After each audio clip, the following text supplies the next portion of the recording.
Parenting আজকাল প্রায়শই এই বিষয়টি নিয়ে কথা বলতে শোনা যায় এবং অভিভাবকদের মধ্যেও অনেক ধরনের কৌতূহল কাজ করে যে প্যারেন্টিং বিষয়টা আসলে কি। প্যারেন্টিং হলো একটি শিশুর জন্মের পর থেকে তার প্রাপ্তবয়স্ক হওয়া পর্যন্ত বাবা মা বা যে কোনো অভিভাবক তার বিকাশের যেই ডোমেইনগুলো আছে, যেই ক্ষেত্রগুলো আছে, যেমন cognitive development, physical development, social emotional development এবং ল্যাঙ্গুয়েজ ডেভেলপমেন্ট, এই বিকাশের এই ক্ষেত্রগুলো যাতে ঠিকভাবে বিকাশ হয়, সুষ্ঠুভাবে বিকাশ হয়, সেজন্য বাবা মা যেই ব্যবস্থা বা যে প্রক্রিয়ার মধ্য দিয়ে শিশুকে লালন পালন করে, এগুলো সব মিলিয়ে হচ্ছে প্যারেন্টিং।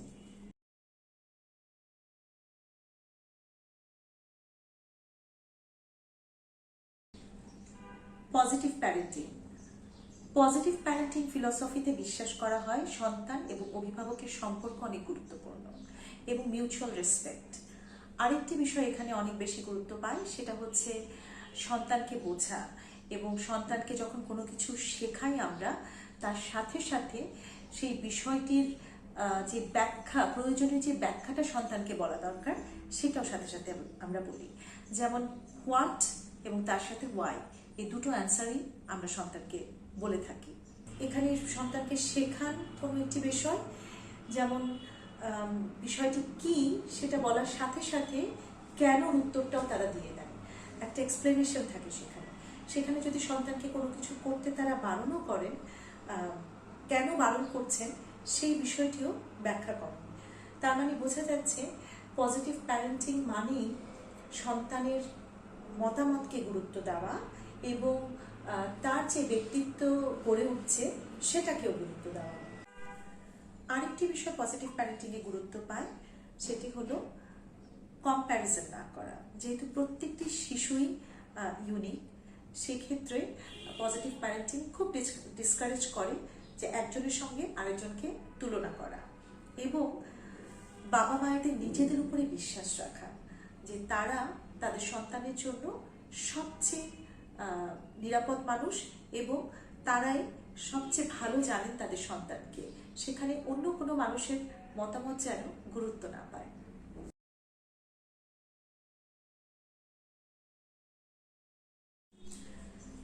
এবার আসি পজিটিভ প্যারেন্টিং আমাদের প্যারেন্টিং প্র্যাকটিসে কিভাবে আমরা নিয়ে আসতে পারি। পজিটিভ প্যারেন্টিং এর জন্য যে বিষয়গুলোকে খেয়াল রাখতে হবে সেটা হচ্ছে যে সন্তানকে কোয়ালিটি টাইম দেওয়া। এখানে কোয়ান্টিটি ম্যাটার করে না, কোয়ালিটিটা খুবই ইম্পর্ট্যান্ট। একই সাথে বাবা মাকে চাইল্ড ডেভেলপমেন্ট সম্পর্কে নতুন নতুন যে কনসেপ্টগুলো আছে, নতুন নতুন যে রিসার্চ ফাইন্ডিংসগুলো আছে, সেই বিষয়ে নলেজ রাখা, নিজেকে আপডেটেড রাখা, সন্তানকে ভালো করে বোঝার জন্য এবং তার বেড়ে ওঠাকে সাপোর্ট করবার জন্য। আরেকটি বিষয় এখানে গুরুত্বপূর্ণ, সেটা হচ্ছে যে নিজের যত্ন নেওয়া। আমরা অনেক সময় দেখা যায় সন্তান লালন পালন করতে গিয়ে নিজের প্রতি খেয়াল রাখতে পারি না, নিজের অনেক স্ট্রেস বাড়িয়ে ফেলি বা আমাদের অনেক মানসিক অস্থিরতা থাকে, সেগুলোকে আমরা টেক কেয়ার করি না। আমরা মনে করি সন্তানই গুরুত্বপূর্ণ, কিন্তু একটা জিনিস এখানে মনে রাখতে হবে, যে বিষয়টি পজিটিভ প্যারেন্টিং আসলে অনেক বেশি এমফেসিস দিয়েছে, সেটা হলো যে আমি যখন অভিভাবক, আমি যদি আমার মানসিক স্বাস্থ্যের যত্ন না নিই, আমি যদি ভালো না থাকি, আমার সেই অসুস্থতা কিন্তু আমার সন্তানের কাছে চলে যাবে। তার মানে আমার পুরো প্যারেন্টিং প্র্যাকটিসটা এফেক্টেড হবে এবং সেটার ছাপ, সেই অস্থিরতার ছাপ বা আমার যে কোনো মানসিক ভারসাম্যহীনতার ছাপ আমার সন্তানের কাছে পৌঁছে যাবে। এরপরে আরেকটি বিষয় এখানে বলা হয়েছে, সেটা হলো যে কমিউনিকেশন। যে কোনো বিষয় কমিউনিকেট করা সন্তানের সাথে এবং একটা নিরাপদ পরিবেশ তৈরি করা, যে পরিবেশে সন্তান যে কোনো বিষয়ে বাবা মায়ের সাথে বা অভিভাবকের সাথে কথা বলতে পারবে এবং স্বাস্থ্যসম্মত একটা পরিবেশ থাকতে হবে। সেখানে যদি ভয় ভীতি থাকে, তাহলে সন্তান কিন্তু অনেক সময় কথা বলতে আসবে না। দুজনের মতামতকে সম্মান দেয়া, যে বাবা মায়ের যে মতামত থাকবে সেটা যদি সন্তানের কাছ থেকে আমরা সম্মান আশা করি, একই সাথে আমাদেরকে মনে রাখতে হবে সন্তানের যে মতামতটি আছে যে কোনো একটি বিষয়ে, সেই মতামতটিকেও আমাদের সম্মান করতে হবে।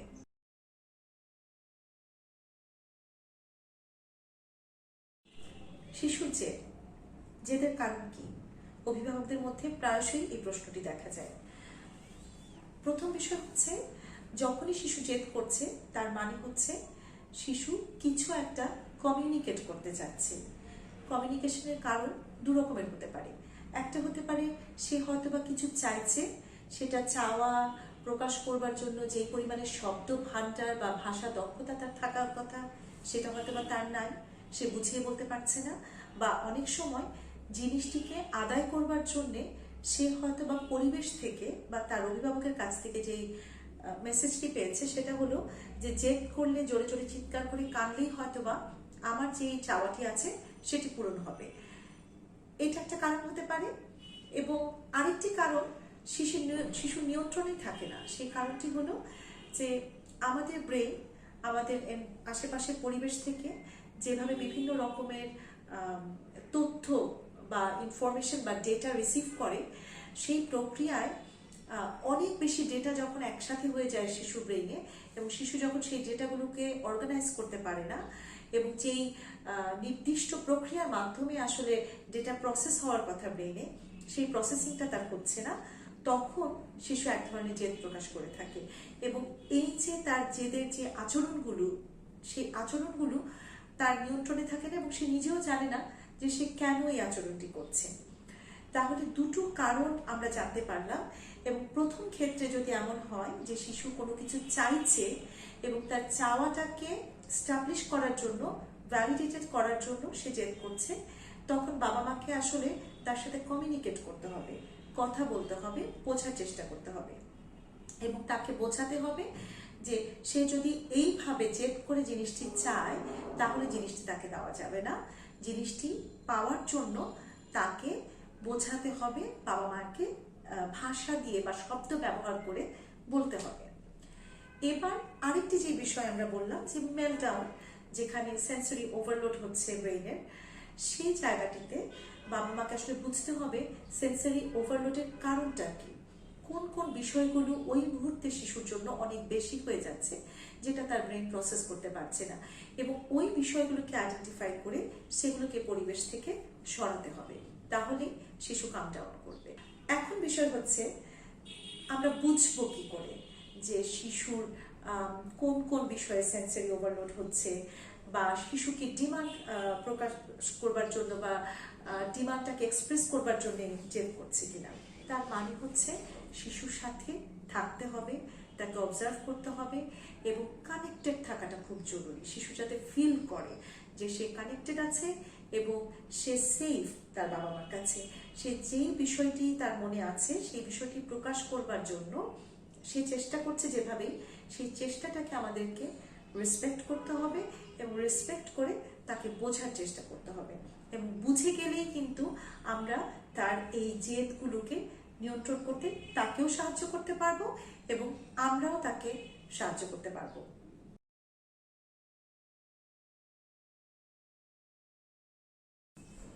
শিশুকে না বলা, এই না বলা নিয়ে আমাদের অনেক রকমের সমস্যা তৈরি হয়। যে আমরা ভাবি না বলবো কি বলবো না, বা অনেক সময় এমন পরিস্থিতি তৈরি হয় যেখানে না বলা ছাড়া অন্য কোনো উপায় থাকে না। তো আমরা জেনে নিই কোন কোন পরিস্থিতিতে আমরা না বলতে পারি এবং কোন কোন পরিস্থিতিতে না না বলে শিশুকে চিন্তা করতে সাহায্য করতে পারি এবং শিশু নিজেই যখন সিদ্ধান্ত নিতে পারবে সে যে বিষয়টি চাইছিল বা যে বিষয়টি নিয়ে কথা বলতে এসেছিল সেই বিষয়টির গুরুত্ব কতটুকু। যেমন শিশু যখন এমন অনেক কিছু আমাদের সাথে শেয়ার করতে আসে যে বিষয়গুলো হয়তো আমরা মনে করছি তার জন্য ক্ষতিকর বা বিপজ্জনক হতে পারে, সেই ক্ষেত্রগুলোতে আমরা যদি শিশুকে প্রশ্ন করি যে সে এই বিষয়টি কেন চাইছে বা এটা করলে কি হতে পারে, এবং এই পুরো প্রক্রিয়ার মধ্যে দিয়ে প্রতিটি প্রশ্নের সাথে সাথে শিশু কিন্তু চিন্তা করবে এবং চিন্তা করতে করতে সে নিজেই একটা সময় বুঝে যাবে যে তার হয়তোবা এই বিষয়টি তার জন্য ক্ষতিকর হতে পারে বা তার জন্য ভালো কিছু হবে না। তখন সে নিজেই কিন্তু তার সিদ্ধান্তটি বদলিয়ে ফেলবে। আবার অন্যদিকে যেমন শিশু অনেক সময় দেখা যাচ্ছে খুব ভয়ঙ্কর একটা কিছু, ধারালো একটা কিছু হয়তো বা ঘরে আছে, সেটা নিয়ে সে খেলতে চাইছে। সেটা হতে পারে যে কাঁচি বা ছুরি, সে হয়তো বা বড়দের অনুকরণ করে কিছু একটা কাটতে চাইছে। এই পরিস্থিতিতে আমরা যেটা করতে পারি যে শিশুকে ওই মুহূর্তে তাকে বোঝানো যে এটা তার জন্য ক্ষতিকর হতে পারে, বা তাকে সাহায্য করতে পারি সাথে থেকে সে যাতে ছুরিটি ব্যবহার করতে পারে বা কাঁচিটি ব্যবহার করতে পারে। এবং পরবর্তীতে যে বিষয়টি খেয়াল করতে হবে সেটা হলো ওই জিনিসগুলো এমন কোথাও রাখতে হবে যেখান থেকে শিশু হয়তো বা নিজে নিতে পারবে না বা নিজে নিয়ে কোনো ধরনের বিপদ তৈরি করতে না পারে। তো এই প্রিকশনটা যদি আমরা নিতে পারি আগে থেকে, যদি এই ধরনের বিপদগুলোকে আমরা প্রিভেন্ট করতে পারি, তাহলে কিন্তু অনেক ক্ষেত্রেই দেখা যাবে যে আমাদের শিশুকে সরাসরি না করতে হচ্ছে না।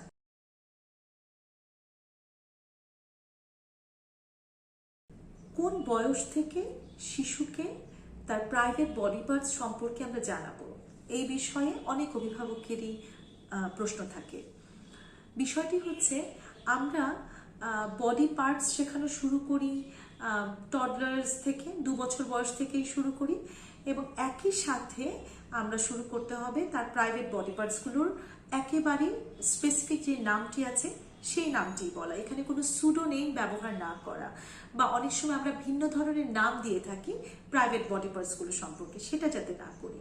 যে বিশেষ নামটি আছে সেই নামটি তাকে শেখানো, এবং বয়সের সাথে সাথে আস্তে আস্তে আমাদেরকে শেখাতে হবে যে তাকে আসলে তার এই বডি পার্টসগুলো নিয়ে কি কি সতর্কতা অবলম্বন করতে হবে। যেমন কোন সময় থেকে সে কোনো স্ট্রেঞ্জারের সামনে কাপড় চেঞ্জ করতে পারবে, বা সে কোনো স্ট্রেঞ্জারকে তার প্রাইভেট বডি পার্টস চেক করতে দিবে কিনা। যেমন অনেক সময় দেখা যায় যে আমরা বাবা মারা আমাদের সন্তানকে কারা কোলে নেবে বা আমাদের সন্তান কার কোলে যেতে পারবে সেই বিষয়টি সম্পর্কে তাকে সচেতন করি না বা বলি না। তো সেই বিষয়গুলো কিন্তু এই টডলারহুড থেকে আস্তে আস্তে শুরু করতে হবে, এবং সেটা সন্তানকে তখন সরাসরি বলবারও কিছু নেই। সন্তান যখন ছোটবেলা থেকেই দেখে বড় হবে যে আমার বাবা মা একটা রেস্ট্রিকশন দিয়েছে, আমাকে সবার কোলে যেতে মানা করেছে বা সবার কাছে যেতে মানা করেছে, তখন অটোমেটিক্যালি কিন্তু সেটা শিখেই বড় হবে যে সবার কাছে যাওয়া যাবে না, সবার কোলে যাওয়া যাবে না। আবার একই সাথে আমরা বলতে চাই যে বাবা মা আমরা যারা আছি, আমরাও যদি সন্তানকে আদর করবার সময় কনসেন্ট নেওয়ার এই প্র্যাকটিসটা করি যে আমি কি তোমাকে একটু আদর করতে পারি কিনা, আমি তোমাকে একটু জড়িয়ে ধরতে চাচ্ছি, বা মা তোমাকে একটু কোলে নিতে চাচ্ছি, তাহলে কিন্তু সে এটাও রেসপেক্ট করা শিখে গেল যে কাউকে ধরতে হলে বা কাউকে স্পর্শ করতে হলে পারমিশন নেবার দরকার আছে, কনসেপ্ট নেবার দরকার আছে। তো পুরো বিষয়টি হচ্ছে যে আমাদের প্রতিদিনের প্র্যাকটিসের মধ্যে, প্যারেন্টিং প্র্যাকটিসের মধ্যে নিয়ে আসতে হবে। তাহলে যেটা হবে যে শিশু তার পরিবেশ থেকেই এই মেসেজগুলো পেয়ে যাবে যে তার জন্য কোনটা আসলে নিরাপদ, কোনটা নিরাপদ না।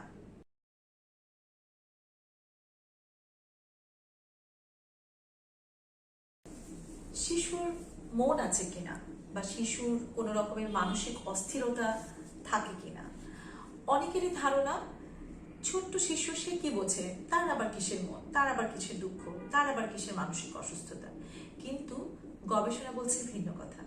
গবেষণা বলছে একজন নবজাতক শিশু 0 থেকে 3 মাস বয়সী শিশুরও কিন্তু ডিপ্রেশন থাকতে পারে, স্ট্রেস থাকতে পারে এবং অ্যাংজাইটি থাকতে পারে, এবং এই বিষয়গুলো আমরা বুঝি না।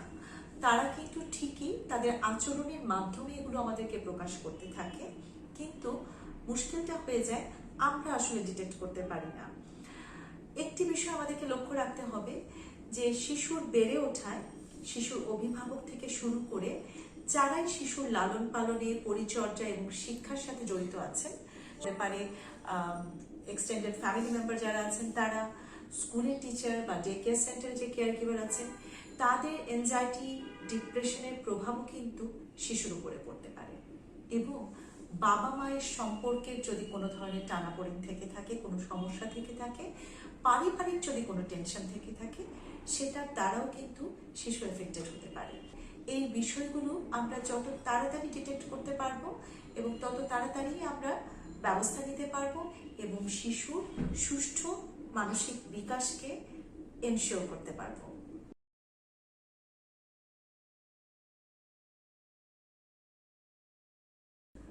অনেক সময় বাবা মারা আমাদেরকে প্রশ্ন করেন যে শিশু কারোর সঙ্গে মিশতে চাইছে না, আমার শিশু কারোর সাথে খেলতে চায় না, একা একা থাকতে চায়, বা কোথাও গেলে সে কোল থেকে নামতে চায় না, বাবা মার কোলে বসে থাকতে চায়, বা বাবা মায়ের আঁচল ধরে মায়ের পাশে বসে থাকতে চায়।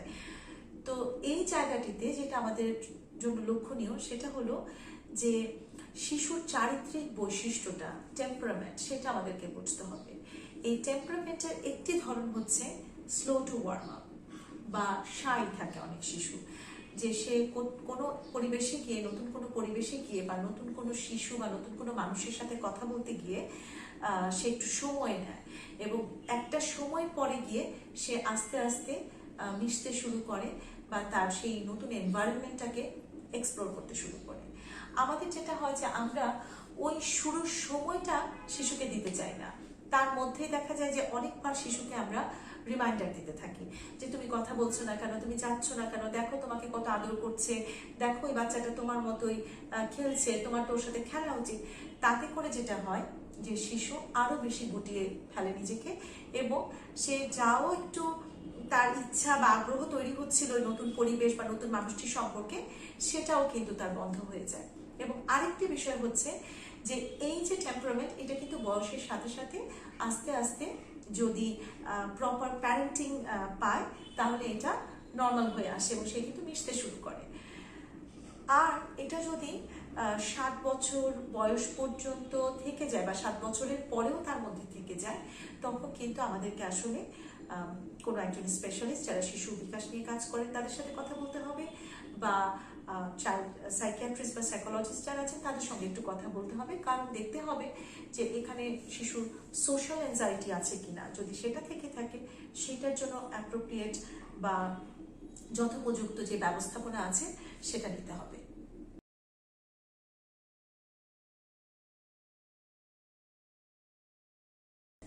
শিশু পড়াশোনায় মন নেই, কিছুতেই পড়তে চায় না, এই কমপ্লেইনটা মোটামুটি অনেক প্যারেন্টসের কাছ থেকে আমরা শুনি।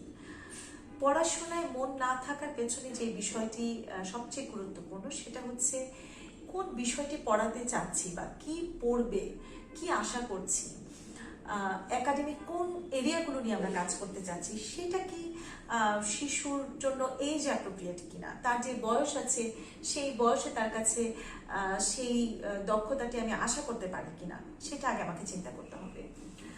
কারণ 7 বছর পর্যন্ত শিশুর কিন্তু খেলতে খেলতে শেখার কথা, খেলার মাধ্যমেই শিখবে। এখানে কিন্তু 7 বছরের আগে কোনো শিশুকে আমি আশা করতে পারি না যে সে চেয়ার টেবিলে বসে লিখবে, পড়বে এবং একটা স্ট্রাকচারের মধ্যে হোমওয়ার্ক করতে বসবে সন্ধ্যার পরে 1 ঘন্টার জন্য, বা রিডিং পড়বে, মুখস্থ করবে, মেমোরাইজ করে সেটা আবার লিখবে কোথাও, এগুলো আশা করতে পারি না। তো আমাকে আগে চিন্তা করতে হবে যেই একাডেমিক স্কিলটা আমি শিশুর কাছে আশা করছি সেটা বয়স উপযুক্ত কিনা, এবং এর পরবর্তীতে যে বিষয়টি লক্ষণীয় সেটা হচ্ছে বয়স উপযুক্ত কিন্তু তারপরেও আমি শিশুর মধ্যে কোনো মোটিভেশন দেখছি না বা অ্যাটেনশন দেখছি না, যে অ্যাটেনশন স্প্যানটা তার থাকার কথা সেটাও তার মধ্যে নেই, এবং একটা অনীহা। যখনই দেখবো অনীহা, তার মানে হচ্ছে শিশুর কোথাও না কোথাও গিয়ে একটা ডিফিকাল্টিস ফেস করছে, এবং সেই ডিফিকাল্টিসটা অভিভাবক হিসেবে আমাদেরকে খুঁজে বের করতে হবে। এবং আমরা যদি খুঁজে বের করতে না পারি তাহলে সেই ক্ষেত্রে অবশ্যই আমাদেরকে যারা শিশু শিক্ষা নিয়ে কাজ করছেন তাদের শরণাপন্ন হতে হবে, তাদের সাথে কথা বলতে হবে যে বিশেষ এই শিক্ষণ দক্ষতাটি আমার শিশু কেন পাচ্ছে না বা কেন তার এত বিরক্তি পড়তে গেলে।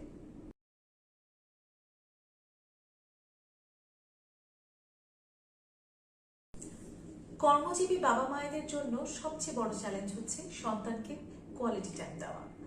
অনেক সময় তারা বুঝে উঠতে পারেন না কিভাবে এই সময় ম্যানেজ করবেন, কারণ দেখা যায় অফিসে একটা লম্বা সময় তাদের থাকতে হয় এবং ফিরে আসবার পরে সন্তানকে সময় দেওয়ার জন্য যে রেগুলেশনটা দরকার সেটাই তাদের মধ্যে থাকে না, তারা একটা অস্থিরতা নিয়ে টায়ার্ড হয়ে ফিরে আসেন।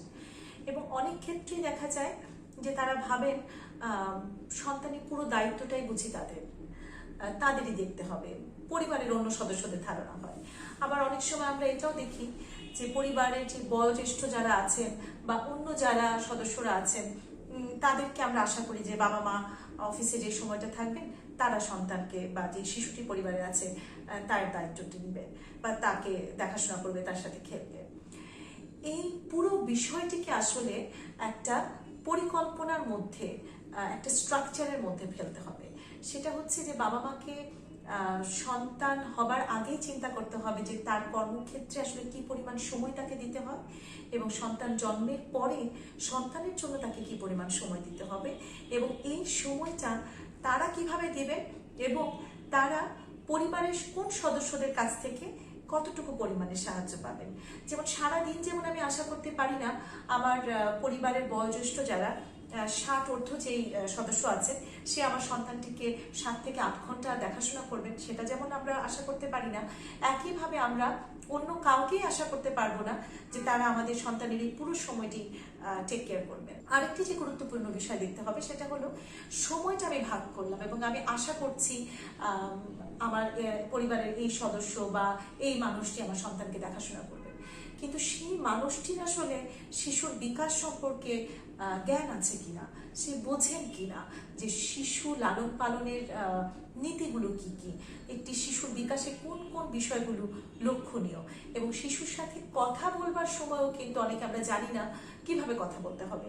তো এই ছোট ছোট প্রত্যেকটি বিষয় কিন্তু শিশুর বিকাশের উপরে প্রভাব ফেলে এবং এই জায়গাগুলো কিন্তু ভীষণ স্পর্শকাতর এবং এগুলোকে আমাদের ভীষণ গুরুত্ব দিয়ে দেখতে হবে। তো পুরোপুরি যে বিষয়টি আমাদের খেয়াল করতে হবে সেটা হচ্ছে যে সময়টাকে আসলে খুব সূক্ষ্মভাবে ক্যালকুলেট করা এবং দ্বিতীয় বিষয়টি হচ্ছে যে কার কাছ থেকে আমি আমার শিশুর লালন পালনের ক্ষেত্রে সাহায্য নিব।